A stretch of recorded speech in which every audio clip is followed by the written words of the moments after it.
আখৰা জংগল ব্লক চিৰাকুটা আৰু সন্তোষপুৰ গাঁৱত চৰকাৰী ভূমি বেদখল কৰি থকা সকলো লোকক অহা 6 জুলাই 2025 তাৰিখৰ ভিতৰত তেওঁলোকে বেদখল কৰি থকা ভূমি খালী কৰি দিবলৈ নিৰ্দেশ দিয়া হ'ল।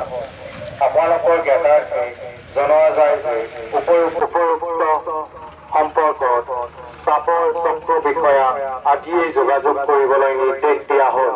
অন্যথা সকলো বেদখলকাৰী ভূমি আইনৰ বিধিমতে উচ্ছেদ কৰা হ'ব। জিলা প্ৰশাসন ধুবুৰী চিৰাকুটা আৰু সন্তোষপুৰ গাঁৱত চৰকাৰী ভূমি বেদখল কৰি থকা সকলো লোকক অহা 6 জুলাই 2025 তাৰিখৰ ভিতৰত তেওঁলোকে বেদখল কৰি থকা ভূমি খালী কৰি দিবলৈ নিৰ্দেশ দিয়া হ'ল। আপোনালোকৰ জ্ঞাতাৰ্থে জনোৱা যায় যে উপৰোক্ত গাঁৱত বাস কৰি থকা ভূমিহীন লোকৰ বাবে ইতিমধ্যে ধুবুৰী জিলা প্ৰশাসনে আথানি চক্ৰৰ বজাৰগা গাঁৱত 300 বিঘা মাটি সংৰক্ষিত কৰি ৰাখিছে আৰু স্থানান্তৰৰ কাৰণে এককালীন সাহায্যৰ ব্যৱস্থা কৰিছে।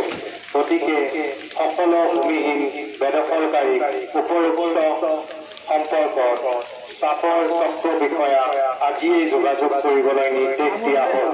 অন্যথা সকলো বেদখলকাৰী ভূমি আইনৰ বিধিমতে উচ্ছেদ কৰা হ'ব।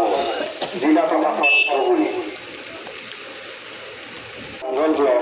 চিৰাকুটা আৰু সন্তোষপুৰ গাঁৱত চৰকাৰী ভূমি বেদখল কৰি থকা সকলো লোকক অহা 6 জুলাই 2025 তাৰিখৰ ভিতৰত তেওঁলোকে বেদখল কৰি থকা ভূমি খালী কৰি দিবলৈ নিৰ্দেশ দিয়া হ'ল।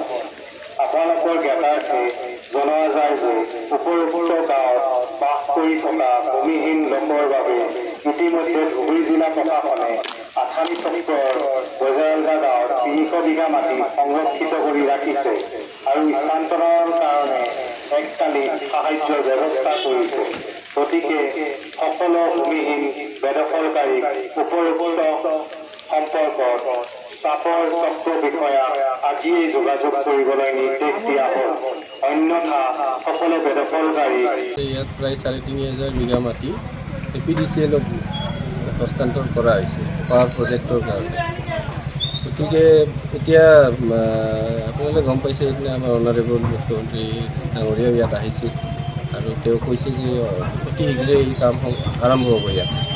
গতিকে ইয়াত যিবিলাক মানুহে এতিয়া বেদখল কৰি আছে তেওঁলোকক সেইকাৰণে আগৰ পৰা আমি নটিচ দি আছোঁ। এতিয়া মানে আৰু এবাৰ আজি মাইকিং কৰাইছোঁ, তেওঁলোকে অতি সোনকালে ইয়াৰ পৰা বেলেগ ঠাইত গুচি যায়।